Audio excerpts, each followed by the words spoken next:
தர்ம வாழ்வாதார வித்தை. அப்ப நம்ம என்ன தெரிஞ்சுக்கணும்னா, தர்மம்னா என்ன தெரிஞ்சுக்கிட்டாதான் இந்த வகுப்பே புரியும். இந்த உலகத்தில் நடக்கும் எல்லா பிரச்சனைகளுக்கு காரணம் என்னவென்றால், தர்மம் என்பது யாருக்குமே தெரியவில்லை. எல்லாரும் தர்மம்னா தப்பா புரிஞ்சிருக்காங்க. தர்மம் பண்றேன் அப்படிம்பாங்க.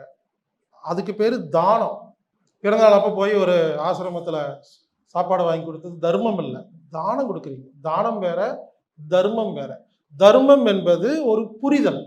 இந்த வித்தையை பள்ளியில் யாருமே சொல்லிக் கொடுக்கவில்லை, கல்லூரியில் யாருமே சொல்லிக் கொடுக்கவில்லை, அப்பா அம்மா நமக்கு சொல்லிக் கொடுக்கவில்லை, யாருமே சொல்லிக் கொடுக்கவில்லை. ஆனால் நம்ம எல்லோரும் திட்டிக்கொண்டே இருப்பார்கள். ஒழுங்காரு, நல்லா சம்பாரி, செட்டில் ஆயிரு, என்ன பண்ணிட்டு இருக்க, இப்படியெல்லாம் கேள்விதான் கேட்பாங்களே தவிர, யாராவது ஒருத்தர் இங்க வா நான் உனக்கு சொல்லிக் கொடுக்குறேன், இதுதான் மெத்தட் அப்படின்னு சொல்லி கொடுத்தது இல்லைங்க. எனக்கு கடந்த ஒரு 20 வருடமாக நான் தினமும் ஒரு 100லேருந்து 300 பேருக்கு இலவசமாக ஆலோசனை கொடுத்துட்டு வரேங்க.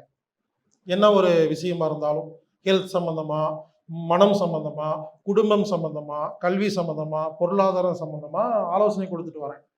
அப்போ என்கிட்ட நிறைய பேர் கேள்வி கேட்கறது, சார் எனக்கு ஏதாவது ஒரு வேலை போட்டு கொடுங்க, நான் கிளம்பி வந்துடுறேன், சார் பிஸ்னஸ்க்கு ஐடியா கொடுங்க, எப்படி சம்பாதிக்கிறதுன்னு டெய்லி கேட்டுக்கிட்டே இருக்கிறாங்க. நானும் ஒவ்வொருத்தருக்கும் பதில் சொல்லும் பொழுது என்ன ஆகுதுன்னா, ஒரு 2 மணி நேரம் தேவைப்படுது அவங்களுக்கு பேசி புரிய வைக்கிறதுக்கு. இப்படி நான் இது வரைக்கும் ஒரு 1000 பேருக்கு புரிய வச்சிருப்பேன். பல நேரம் டைம் இருக்காது, இப்போ ஷார்ட்டாக பேசிடுவேன். அப்புறம் தான் யோசித்தேன், இது ஒரு வகுப்பாக எடுத்துட்டா, அதை ரெக்கார்டிங் பண்ணிட்டா, அதை நம்ம ஆன்லைனில் யூடியூப்ல எல்லாம் கொடுக்கும் பொழுது இனிமேல் யாராவது கேட்டாங்கன்னா இந்த வீடியோ பாருங்க அப்படின்னு சொல்லிட்டா அவங்களுக்கு டீட்டெயிலாக தெளிவாக இருக்கும் அப்படிங்கிற நோக்கத்துக்காக தான் இந்த வகுப்பு ஏற்பாடு பண்ணியிருக்கிறாங்க.